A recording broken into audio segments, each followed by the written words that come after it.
তো বন্ধুরা, সম্পত্তির মালিকানার যখন ধারাবাহিকতা আপনি চাবেন, সেক্ষেত্রে 50% ক্ষেত্রে সিএস রেকর্ডীয় মালিকের সাথে এসএ রেকর্ডীয় মালিকের মিল পাবেন না। তো না পাইলে আপনার টেনশনের কোনো কারণ নাই।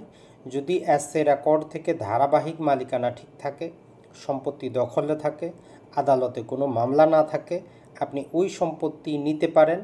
ব্যাংকিং ব্যবস্থায় ব্যাংকের কাগজপত্র যাচাইয়ের ক্ষেত্রে মতামত দিতেও আপনি 100% সঠিক মতামত দিতে পারেন। তবে একটা ফুটনোট দিয়ে দিবেন যে সিএস থেকে এসএতে মালিকানার ধারাবাহিকতা পাওয়া যায়নি। এর মূল কারণটা হচ্ছে সিএস রেকর্ডের সময় আমরা 100% মালিকানায় ছিলাম না। জমিদার মালিক ছিল, যখন তখন সে যে কাউকে জমি থেকে উচ্ছেদ করতে পারত। কিন্তু রাষ্ট্রীয় অধিগ্রহণ প্রজাস্বত্ব আইন হওয়ার পর থেকে আমরা সম্পত্তির মালিক।